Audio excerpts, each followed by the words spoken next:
capítulo 3, versículo 9 e 10, quando Deus procura o homem, depois que ele cai, Adão diz, eu tive medo e me escondi. Medo inibe potencial, destrói defesas imunológicas, mas a Bíblia diz que o medo é um espírito.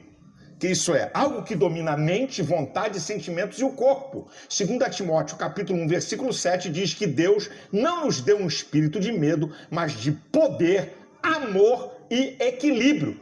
Para combater o espírito do medo, o espírito de poder, amor e equilíbrio.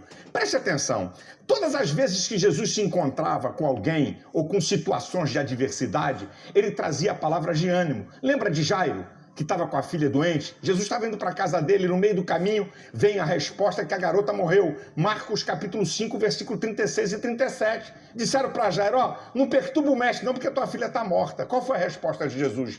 Não tenha medo, crê somente. Você lembra do apóstolo Paulo? Ele estava atravessando grande adversidade e teve medo. 2 Coríntios, capítulo 7, versículos 5 e 6. Eu, quando cheguei à Macedônia, não tive descanso algum, por fora combates, por dentro temores, mas Deus, que consola os abatidos, me enviou a Tito.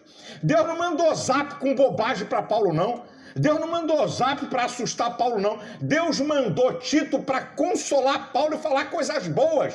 O apóstolo Paulo fala de um cara muito incrível, 2 Timóteo 1, versículo 16 e 17, Onesíforo. Olha, eu quero pedir a Deus que conceda graça à casa de Onesíforo, que vindo a Roma, eu estava preso, me procurou e me achou, e muito me recriou. Onesíforo não foi ler Bíblia para Paulo, não. Foi contar casos para Paulo dar gargalhada, para alegrar Paulo, porque a alegria combate o medo. O que você está passando de bobagem, de asneira pelas tuas redes sociais que não contribui com nada? Eu fico bobo de ver o povo de Deus passar mensagens de áudio. Fulano disse isso, um dia desse foi Damares, não era nada Damares. Jornalista tal disse aquilo. Você passa coisa que você não sabe nem a origem. Tem imagem, tem áudio. Como é que você passa textos? Como é que você passa áudio do que você não sabe? Agora, um monte de gente passa visão, revelação, profetada. Lembra do ano passado, em maio, o profeta na praia lá no Paraná, dizendo que em julho aconteceu uma catástrofe? Profeta de mentira. Mais de 1 milhão de visualizações em 48 horas. Aconteceu nada. E agora? Dia 30 vai ter uma catástrofe. Nada. Você não tem Bíblia, não? A Bíblia já fala disso tudo. Vocês não leem a Bíblia, não? Vocês estão atrás de palhaçada, de bobagem, que não contribui com nada para um monte de gente que não tem base de fé. É isso? Porque não lê a palavra de Deus. A Bíblia já fala sobre tudo isso. Eu não quero nem falar sobre os juízos de Deus, sobre a iniquidade da raça humana. 1.800.000 mortes, a pandemia do século, é mesmo? 50 milhões de seres humanos assassinados por ano pelo aborto e dizem que é direitos humanos. Agora, vamos lá, por que Deus permite o seu povo passar por pandemias e desastres? Eu vou te dar algumas respostas à luz da Bíblia. Primeiro, leis da vida desde que o pecado entrou no mundo. Eclesiastes 9:2 diz que tudo sucede igualmente a todo, ao justo e ao ímpio. 2, Deus para fazer conserto, arrependimento e avivamento no meio do seu povo. Leia o livro de Juízes, leia 2 Crônicas, capítulo 7, versículo 14, inclusive para curar a nação. Para o povo se arrepender, o seu povo se arrepender e consertar e curar a nação. 3, aprimoramento da fé. 2 Coríntios 4, 17 diz que a nossa leve e momentânea tribulação produz em nós peso de glória. Olha, aprimoramento da fé. 4, sabe por quê? Propósitos revelados ou não. Em Atos capítulo 8, Deus enviou uma perseguição tremenda sobre a igreja, sabe para quê? Para que o evangelho pudesse ser pregado no mundo. E em último lugar, a palavra de Deus vai se cumprir. Jesus vem, Mateus capítulo 24, versículos 7 e 8, que vão haver guerras, pestes, terremotos. Isso é o princípio de dores. Eu não tenho síndrome do profeta Elias de achar que só eu sou profeta, não. Deus tem levantado homens e mulheres nessa nação. Agora, querido, pare de ser uma mini Rede Globo, de ficar transmitindo bobagem pelo teu celular. Por que você acha que todo vídeo, quando eu termino, eu digo, Deus guarde você, Deus livre sua família, Deus livre o Brasil dessa pandemia, venha tempos de bênção e de prosperidade. Sabe por quê? Porque eu creio que Deus pode mudar o desígnio de uma nação. A Bíblia tem resposta para tudo. Deus te abençoe. Crise na saúde mundial, recebido vários, eu creio que todo da mensagem que estou ministrei no domingo e vou continuar hoje. a mensagem, a quarentena da alma. Os espíritos dos profetas. Espírito está em E minúsculo. Aí é o espírito do profeta.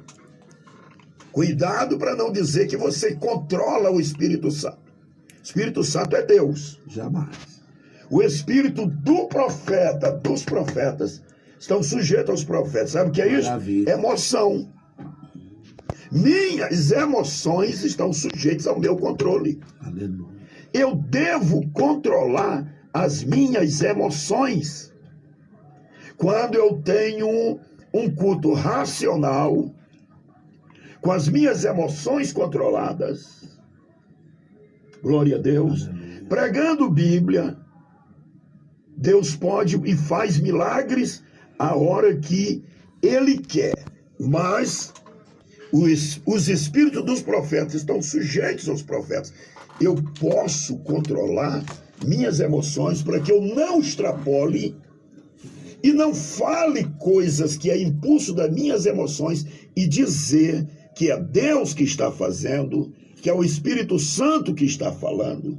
Existem 3 vozes que pode agir em um espírito de profecia, em um momento de profecia.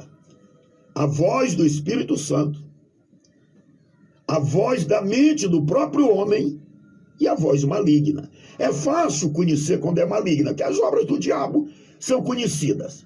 Tá? Agora, o difícil é discernir quando é a voz humana, das emoções humanas, e a voz do Espírito Santo. A minha conclusão é esta: o pastor Ezequias pode ter cometido uma imprudência, um momento de emoção, no seu fervor espiritual, na sua compaixão de ministrar sobre as pessoas, de alertar as pessoas, de ser usado por Deus. Pode ter havido um desequilíbrio emocional e ele falou o que falou. Não se cumpriu? Certamente o homem de Deus, se não se cumpriu, porque até onde eu posso ver, pelo menos aqui na nossa região, não se cumpriu. Tá? Mas eu não sou o dono da razão e eu não sei de tudo. E eu não tenho interesse de querer saber tudo. O apóstolo Paulo diz: ninguém queira saber além do que convém. Então, na nossa região, pelo menos, está tudo em paz desde a madrugada. Se não se cumpriu, certamente o homem de Deus vai cair em si, vai tirar lições disso, vai ponderar. Tá? Aí alguém me diz: pastor, e as consequências? Claro que há consequências por causa daqueles que são menos preparados, não têm conhecimento bíblico, né? E a gente também fica disponível para orientar essas pessoas. Por isso que eu estou fazendo isso aqui. Tá? E eu, pastor, que entrei em pânico, você está ouvindo uma palavra de orientação para lhe ajudar, para lhe abençoar. Aí fica uma outra lição. Muitas das vezes, irmãos que não se congregam, seus pastores pregam, ensinam, tem culto de ensino, você não aparece, não gosta de culto de ensino. Estou falando com quem não gosta. Aí na hora que sai uma questão dessa, você é o primeiro a entrar na questão. Se você estivesse preparado, andando com a sua igreja no ensino da palavra, talvez você não fosse tão abalado com esta questão. Então, o que eu estou dizendo? Pode ter acontecido que este homem de Deus, tá, tenha sido mais tomado pela emoção do que mesmo pelo equilíbrio da fé e do exercício dos dons espirituais. O que eu quero dizer, se houve erro, houve danos, sempre que há danos, há consequências. Mas nós devemos orar pelo pastor Ezequias, por sua esposa, o seu ministério, pedir a Deus: Senhor, ajuda o teu servo, abençoa ele. E em vez de agora só jogar pedra, dizer: olha, nós estamos orando pelo Senhor. Deus lhe dê graça e que Deus continue lhe usando e que com esta lição, a maneira do Senhor conviver com os dons espirituais seja mais aperfeiçoada. Maravilha. Então nós podemos concluir de tudo isso, pastor Gilmar, que a palavra de Deus, estar alicerçado na palavra, confiando e praticando a palavra, é o melhor remédio para qualquer situação, seja em tempos de crise, seja em tempos de bonança. Que os irmãos fiquem firmes com a palavra. A palavra, a palavra, a palavra. É a palavra, a fé vem pelo ouvir e ouvir a palavra de Deus. Fundamento da nossa fé é a palavra de Deus. Glória a Jesus, a palavra santifica, limpa, fortalece e por aí vai. Então, é nós fazermos um retorno à palavra de Deus. Amém. Então está aí.